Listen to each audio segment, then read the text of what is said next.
বাধ্য হয়ে ঢাকাতে প্রিন্স সিনেমার শুটিং শুরু করলেন মেগাস্টার শাকিব খান।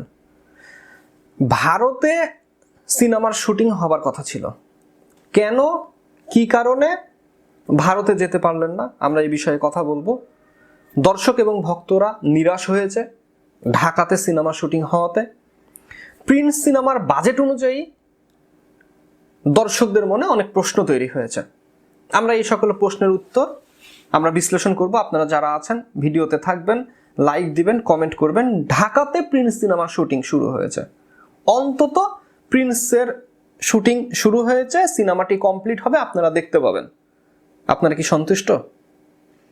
আপনারা কি সন্তুষ্টি ফিল করছেন, নাকি সিনেমার শুটিং ভারতেই করার দরকার ছিল, রামোজি ফিল্ম সিটিতেই করতে হবে, তাহলেই প্রিন্স পরিপূর্ণতা লাভ পেত, এমনটা মনে করছেন?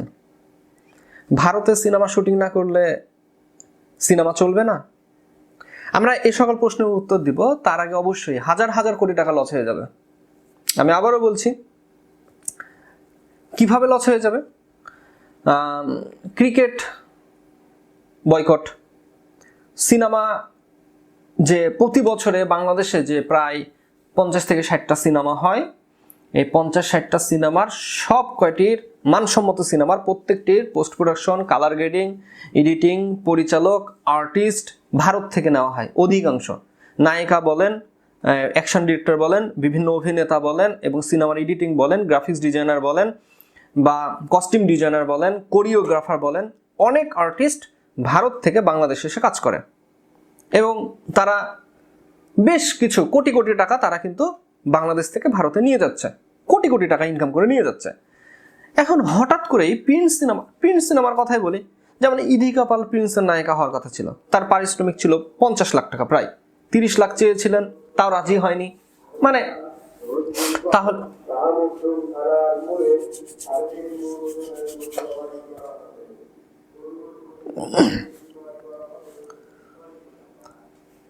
এবং পরবর্তীতে বাংলাদেশের সাবিলা নূরকে নিয়েই প্রিন্স সিনেমার শুটিং শুরু হয়েছে। পাশাপাশি এই সিনেমার কস্টিউম ডিজাইনার, কোরিওগ্রাফার এবং সিনেমার এডিটিং ভারতে হবার কথা ছিল। তাহলে ভারত আস্তে আস্তে বাংলাদেশ থেকে ব্যবসাটা তাদের ছোট হয়ে যাচ্ছে, তাদের হচ্ছে টাকার লস। বাংলাদেশ কি হারাচ্ছে? বাংলাদেশের লসটা কোথায় হবে?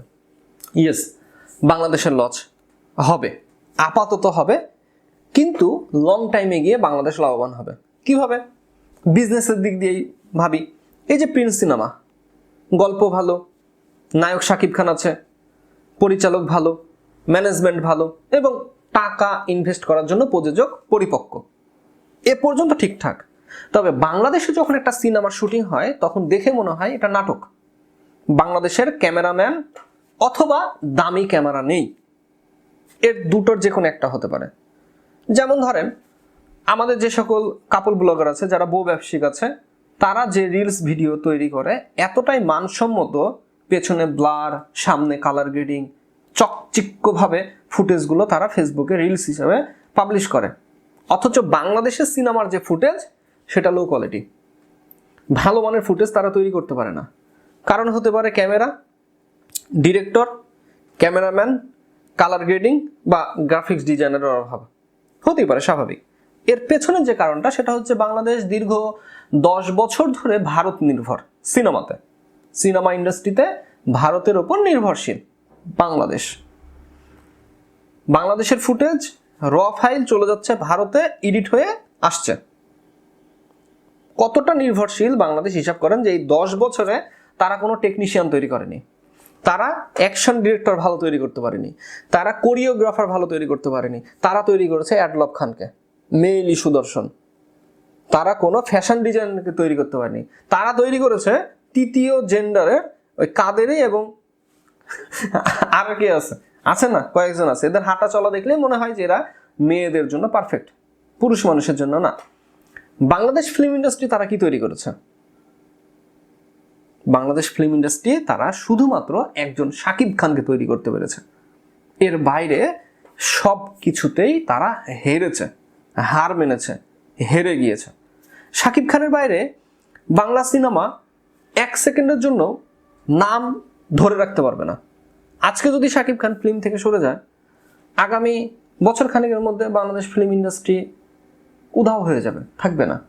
কারণ না আছে পরিচালক, না আছে ভালো ইনভেস্টর, না আছে ক্যামেরাম্যান, না আছে ভালো মানের ডিভাইস, নামি দামি ক্যামেরা, না আছে কোরিওগ্রাফার, না আছে ফ্যাশন ডিজাইনার, না আছে ডান্স ডিরেক্টর, না আছে অ্যাকশন ডিরেক্টর।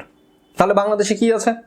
বাংলাদেশে আছে শিল্পী সমিতির নির্বাচন, বাংলাদেশে আছে প্রযোজক সমিতির নির্বাচন, বাংলাদেশে আছে চলচ্চিত্র শিল্পের সভাপতি, সহসভাপতি, সাধারণ সম্পাদক। ইয়েস, কষ্ট পায়েন না। কথাগুলো আমি কেন বলেছি? আমি একজন বাংলাদেশি। কথাগুলো আমি কেন বলেছি? আমার ট্যাক্সের টাকা কেটে বাংলাদেশ ফিল্ম ইন্ডাস্ট্রিতে ইনভেস্ট করা হয় সরকারি অনুদানে সিনেমা নামে, আর সেই অনুদানের টাকা প্রযোজক পরিচালক খেয়ে লাড্ডু বানায় বসে থাকে। আর আমরা যারা নাগরিক আছি, বছর শেষে বাজেটের নামে আমাদের ঘাড়ে মাথার উপরে চাপাইয়া দেওয়া হয় ঋণ, ট্যাক্স, কর্তন। এই কারণে এই দায়িত্ব থেকে আমি কথা বললাম যে আমাদের যে টাকাগুলো সেটা তো ফিল্ম ইন্ডাস্ট্রিতে অনুদানের নামে চুষে খাচ্ছে ওই সকল চেয়ারধারী প্রযোজক পরিচালক। সত্য না মিথ্যা? তবে ঢাকাতে প্রিন্স সিনেমার শুটিং শুরু করাটা এটা একটা সাহসী পদক্ষেপ।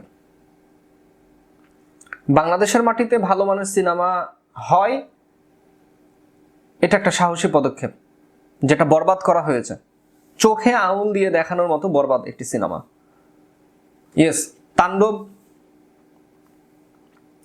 চলার মতো, তবে প্রশংসা পাওয়ার মতো না। তবে তাণ্ডব সিনেমা চলেছে, প্রশংসা পায়নি। এর পেছনে অনেকগুলো কারণ ছিল। আমরা সেই কারণ নিয়ে অন্য একটা সিনেমাতে, মানে অন্য একটা টপিকে আপনাদেরকে সাজিয়ে গল্প করব, কথা বলবো। প্রিন্সের জন্য শুভকামনা। ভারতীয় নায়িকা, ভারতীয় আধিপত্য, ভারতীয় ছায়া, আবির্ভাব, এটাকে ছাড়িয়ে পেছনে ফেলে প্রিন্স সিনেমার শুটিং শুরু হয়েছে ঢাকাতে। প্রিন্স সিনেমার নায়িকা সাবিলা নূর, ইধিকা পালকে ক্যান্সেল করা হয়েছে এবং অন্যান্য যে নায়িকা, হয়তো বা আরও 2-1 জন নায়িকাকে নেওয়া হবে। পাকিস্তানের নায়িকা হানিয়া আমির, তার নামটা আমরা শুনতে পাচ্ছি, এবং পাশাপাশি বাংলাদেশের অন্য একজন নায়িকা থাকতে পারে। টোটাল 3টা নায়িকা থাকবে প্রিন্স সিনেমাতে। সর্বোপরি শুভকামনা জানাই শাকিব খানের জন্য, যে আপনাদের এই সাহসী পদক্ষেপটা ডিসেম্বর মাসেই নেওয়া লাগতো, কারণ হাতে গোনা আপনারা 1 মাস সময় পাবেন প্রিন্স সিনেমার শুটিং কমপ্লিট করার জন্য। এর মাঝখানে দরাদরি, লাফালাফি, তারপরে প্রিন্স সিনেমা ভালো কিছু হবে, নয়তো বা তাড়াহুড়ো করে কোনো কাজই ভালো হয় না, এমনটাই তো রেজাল্ট আসবে, তাই না? তবে প্রিন্স সিনেমার জন্য আমি আশাবাদী।